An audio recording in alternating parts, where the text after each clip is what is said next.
Hello students, welcome to CR international online classes.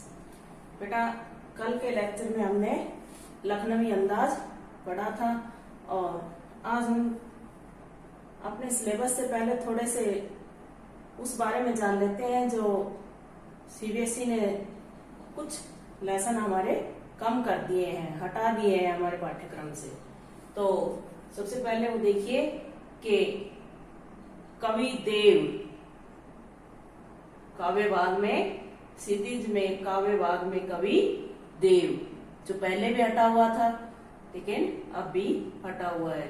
दूसरा है जयशंकर प्रसाद, जिसकी कविता आत्म कथ्य है, वो भी अब सिलेबस में नहीं है। अगला है नागार्जुन, तीसरा है नागार्जुन, जिसकी कविता दंतुरित, मुस्कान और फसल, वो भी अब सिलेबस में नहीं है। गिरिजा कुमार माथुर, ये भी अब सिलेबस से हटा दिया गया है, जिसकी कविता है छाया मत छूना। और पांचवा लेसन मंगले डबराल, ठीक है, ये भी अपने सिलेबस में अब नहीं है।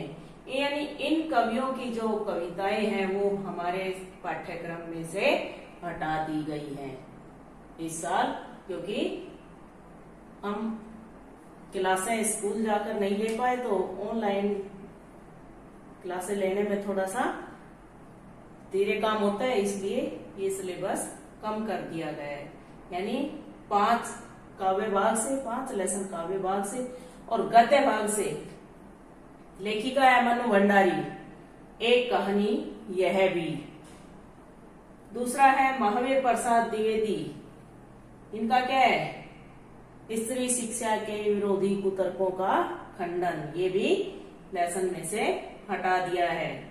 और यतेंद्र मिश्र और भदंत आनंद कौशलयन, यानी 4 गद्य भाग में से और 5 काव्य भाग में से। क्षितिज से हमारे 9 लेसन कम हो गए हैं और 2 कृतिका से, जो पहले भी थे और अब भी। एक तो एही ठैया झूलनी हैरानी ओरामा और मैं क्यों लिखता हूँ, ये हम कृतिका में से हटा चुके हैं। ठीक है, अब बेटा हम आते हैं अपने लेसन की तरफ, जो आज हम पढ़ने जा रहे हैं। ठीक है, तो देखिए आप अपने लेसन का नाम, लेखक का नाम, इनके बारे में पढ़ेंगे। ये तो सिलेबस से रिलेटेड बातें थी, अब अपने सिलेबस को आगे बढ़ाएंगे। तो आज हमारा लेसन है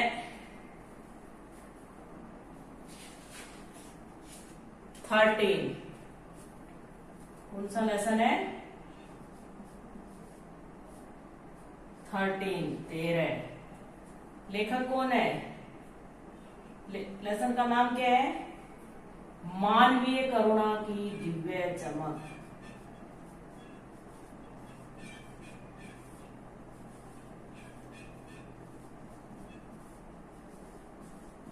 मानवीय करुणा की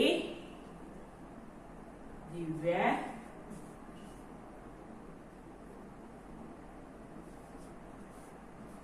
चमक, ये हमारे पाठ का नाम है। लेखक कौन है इसका? लेखक है सर्वेश्वर दयाल सक्सेना।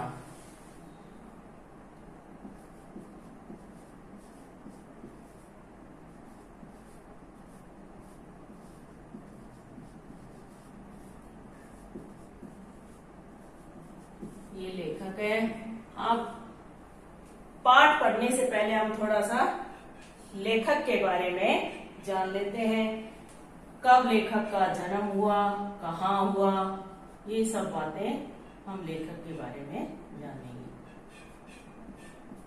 सबसे पहले ये तो एक प्रसिद्ध कवि है और इनका जन्म 1927 में उत्तर प्रदेश कहाँ हुआ था? उत्तर प्रदेश। ठीक है, और इनका देहांत, मृत्यु, देहांत कब हुआ? 1983। लेखक पाठ का नाम है आज का हम जो पढ़ने जा रहे हैं कि मानवीय करुणा की दिव्य चमक। यानी एक इंसान ऐसा है जिसकी मतलब जिसके लिए कहने के लिए कोई शब्द ही नहीं है। वो ऐसे इंसान है जो सभी को अपना बना लेते हैं, सभी से प्रेम करते हैं, चाहे किसी को जानते हो ना जानते हो, सबकी मदद करते हैं।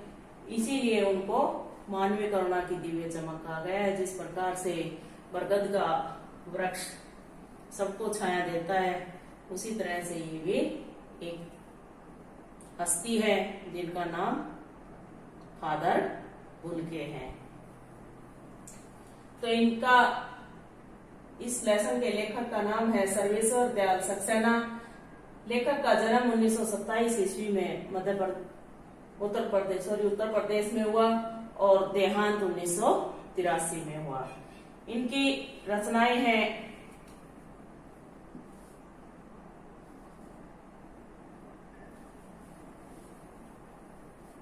सबसे पहले तो मुख्य रचनाएं,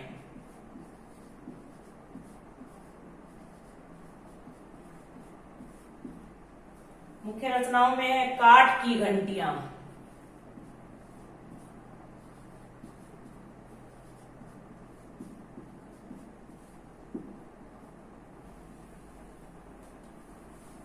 बांस का पुल,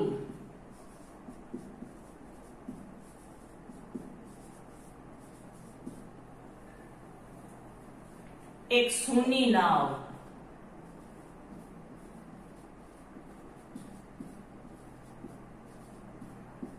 आदि। यानी इनके अलावा और भी बहुत सी रचनाएं हैं जो आपकी किताब में लिखी हुई हैं। आप लेसन पढ़ने से पहले कवि परिचय एक बार पढ़ के जरूर देख लिया करो, कुछ लेखक के बारे में थोड़ा बहुत जान लिया जाए। ठीक है, अब सबसे पहले हम थोड़ा सा ये जान लेते हैं कि ये लेसन क्या संदेश देता है, हमें क्या शिक्षा देता है। ये एक इंसान थे जो जिनका हृदय बहुत ही करुणामयी था। सबके लिए उनके हृदय में प्रेम था। जिनको प्यार से फादर कहते थे। फादर का मतलब कि जो सबकी देखभाल करे, सबकी रक्षा करे। तो वो जिससे भी एक बार मिलते थे उसे अपना बना लेते थे और उससे जीवन भर नाता नहीं तोड़ते थे। ऐसा नहीं है कि जब जरूरत हुई उनसे मिल लिए और अपना काम खत्म हुआ तो उनको भूल गए, ऐसा नहीं करते थे। वो हमेशा एक बार किसी को अगर अपना बना लेते थे तो फिर उनसे नाता तोड़ते ही नहीं थे। तब देखिए बेटा, अपने पाठ पर आइए, अपनी किताब में देखते जाइए और इसे सुनते जाइए। फादर को जहरबाद से नहीं मरना चाहिए था। अब जहरबाद क्या होता है?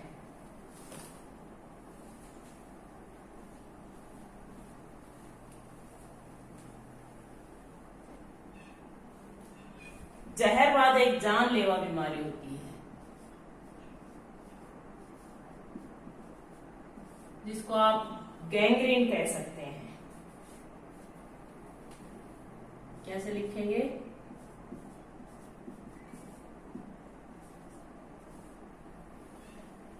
यानी एक तरह का ये जहरीला फोड़ा होता है। यानी इतने अच्छे आदमी की मृत्यु ऐसी भयंकर बीमारी से, ऐसी दर्दनाक बीमारी से नहीं होनी चाहिए थी।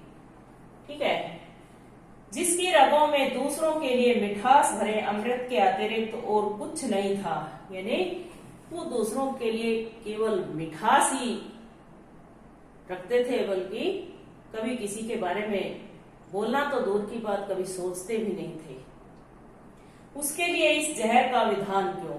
यानी ये प्रश्न पूछा जा रहा है कि ऐसे इंसान की मृत्यु भी ऐसी दर्दनाक बीमारी से क्यों हुई? यह सवाल किस ईश्वर से पूछे?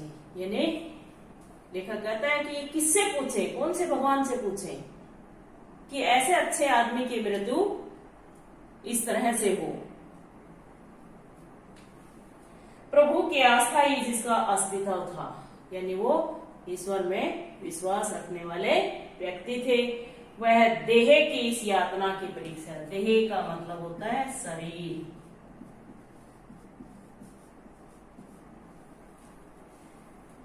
यातना, यातना होता है पीड़ा, कष्ट।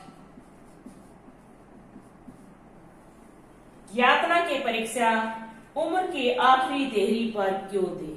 यानी अगर ऐसा करना था तो ये बुढ़ापे में ऐसी बीमारी क्यों की?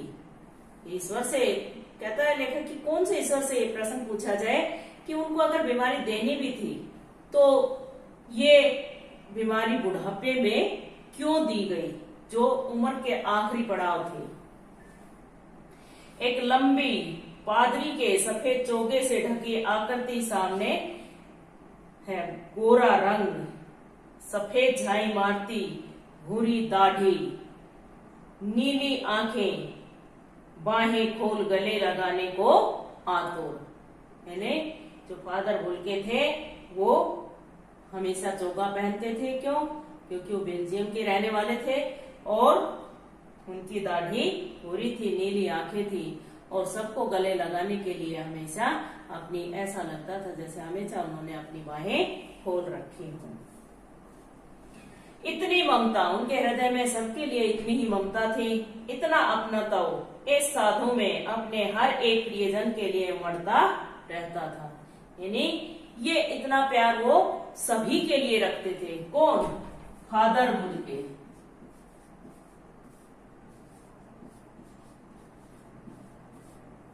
ये ममता उनके हृदय में सबके लिए रहती थी। ये नहीं है कि जिसको चाहते थे उसी के, सबके लिए रहती थी, उसके लिए सब समान थे। मैं 35 साल से इसका साक्षी था, साक्षी गवाह, तब भी जब वह इलाहाबाद में थे और तब भी जब वह दिल्ली आते थे। आज उन बाहों का दबाव मैं अपनी छाती पर महसूस करता हूँ। लेखक कहता है मैं तो काफी समय से उनको देखता आया हूं ऐसा करते हुए। फादर को याद करना एक उदास शांत संगीत को सुनने जैसा है। उनको देखना करुणा के निर्मल जल में स्नान करने जैसा है। यानी अगर उनको देख लिया तो जैसे निर्मल जल में हमने स्नान कर लिया हो। और उनसे बात करना कर्म के संकल्प से भरना था। मुझे परिमल के वे दिन याद आते हैं। परिमल क्या है? एक रचना है। जब हम सब एक पारिवारिक रिश्ते में बंधे थे, यानी हम सब एक ही रिलेशन में बंधे थे, जिसके बड़े फादर बुल्के थे। बड़े यानी उनमें सबसे बड़े फादर बुल्के थे। जैसे परिवार में सबसे बड़े पिताजी होते हैं, ऐसे ही हम जब सब एक ही रिश्ते में बंधे थे तो उस समय सबसे बड़े हमारे में फादर बुल्के थे। हमारे हंसी मजाक में वह निर्लिप्त शामिल रहते थे। यानी जब हम हंसी मजाक करते थे तो फादर बुल्के भी हमेशा शामिल रहते थे। हमारी गोष्ठियों में वह गंभीर बहस करते, हमारी रचनाओं पर बेबाक राय, यानी बिना किसी डर के, अगर कोई गलती होती थी तो कोई दिक्कत होती थी तो वो बिना हिचक के वो अपनी राय दे देते थे। और हमारे घरों में किसी भी उत्सव और संस्कार में वह बड़े भाई और पुरोहित जैसे खड़े हो हमें आशीर्वाद देते थे। हमेशा चाहे कोई उत्सव हो, त्योहार हो, कोई फंक्शन हो, विवाह हो, तो हमेशा बड़े भाई की तरह वो तैयार खड़े रहते थे और हमें आशीर्वाद देते थे। मुझे अपना बच्चा और फादर का उसके मुख से पहली बार अन्न डालना याद आता है और नीली आंखों की चमक में तैरता हूँ वात्सल्य। वात्सल्य होता है बच्चों के प्रति प्रेम।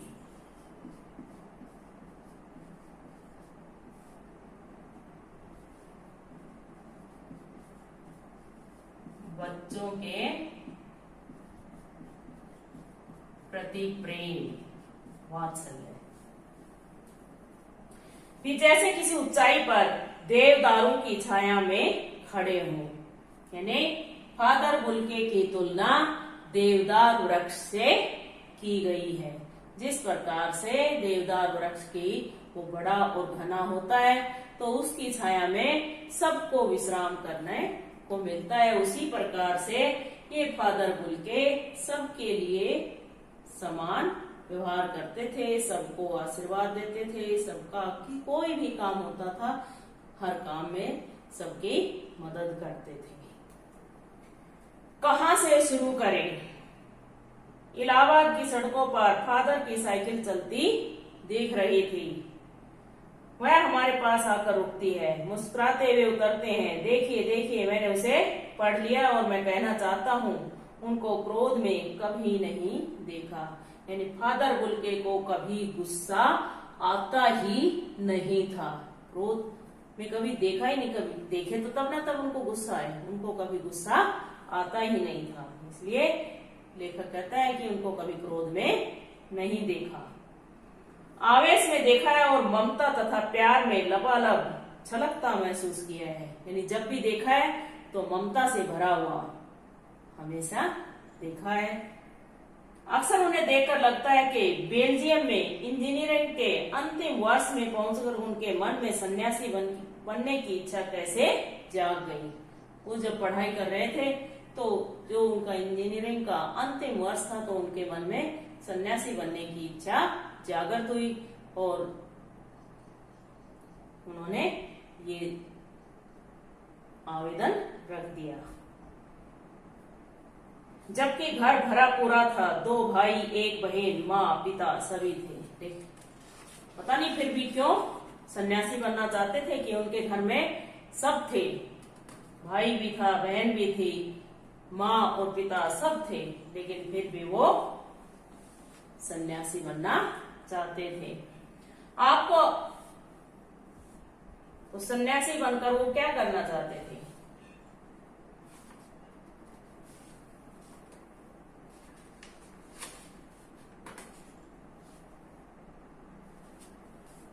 आपको अपने देश की याद आती है। मेरा देश तो अब भारत है। यानी बेल्जियम के रहने वाले थे, जन्म में बेल्जियम में थे और वो सन्यासी बनकर भारत में आ गए थे। उन्होंने जब सन्यासी बनने की इच्छा जाहिर की तो उन्होंने पहली शर्त रखी थी कि मैं सन्यासी बनकर हिंदुस्तान में रहूंगा, भारत में रहूंगा। मेरा देश तो अब भारत है। जब उनसे पूछा गया कि आपको अपने देश की याद आती है तो उन्होंने कहा कि मेरा देश तो अब भारत है, मैं यहीं का रहने वाला हूँ। मैं जन्मभूमि की पूछ रहा हूँ। ये क्या कहा गया कि जन्मभूमि के बारे में पूछ रहा हूँ। हाँ आती है, बहुत सुंदर है मेरी जन्मभूमि, रेम्स चैपल। कहाँ जन्म हुआ था? रेम्स चैपल। ये कहाँ है? बेल्जियम में। तो उन्होंने कहा कि हाँ मुझे मेरी जन्मभूमि की याद आती है और मेरी जन्मभूमि बहुत ही सुंदर है। घर में किसकी याद? किसी की याद? यानी जन्मभूमि के अलावा घर में किसी की याद आती हो? माँ की याद आती है, बहुत याद आती है। फिर अक्सर माँ के स्मृति में डूब जाते देखा है। यानी उनको माँ की बहुत याद आती है और फिर वो माँ की याद में गहराई में चले जाते हैं। उनकी माँ की चिट्ठियां अक्सर उनके पास आती थी। अपने अभिन्न मित्र डॉक्टर रघुवंश को वह उन चिट्ठियों को दिखाते थे। पिता और भाइयों के लिए बहुत लगाव मन में नहीं था। यानी माँ से लगाव था, इतना पिता और भाइयों के लिए नहीं था। पिता व्यवसायी थे, एक भाई वही पादरी हो गए और एक भाई काम करता है, उसका परिवार है। बहन सख्त और जिद्दी थी। यानी एक भाई तो पादरी बन गया, क्योंकि ईसाई थे ना, इसलिए एक भाई तो पादरी बन गया और एक भाई अपने घर का काम करता था और उसका पूरा परिवार भी था। और उसकी एक बहन थी, वो बहुत ही जिद्दी थी। बहुत देर से उसने शादी की। फादर को एक आध बार उसकी शादी की चिंता व्यक्त करते उन दिनों देखा था। भारत में बस जाने के बाद 2 या 3 बार अपने परिवार से मिलने भारत से बेल्जियम गए थे। यानी यहाँ आने के बाद वो ज्यादा से ज्यादा 2 या 3 बार अपने देश गए थे, बेल्जियम, अपने परिवार से मिलने के लिए गए थे। लेकिन मैं तो सन्यासी हूँ। और सन्यासी क्या होते हैं? सन्यासी होते हैं जो सब कुछ त्याग देते हैं, यानी घर परिवार, किसी चीज से लगाव नहीं होता। वो सन्यासी होते हुए भी सबसे लगाव था, सबसे प्रेम करते थे, सबकी सहायता करते थे। सन्यासी के लिए सांसारिक मोह माया सब दूर हो जाती है, इस संसार को वो त्याग देते हैं। आप सब छोड़कर क्यों चले आए? प्रभु की इच्छा थी। जब उनसे पूछा गया कि आप अपने परिवार को छोड़कर क्यों चले आए हो, तो उन्होंने कहा कि ये प्रभु की इच्छा थी।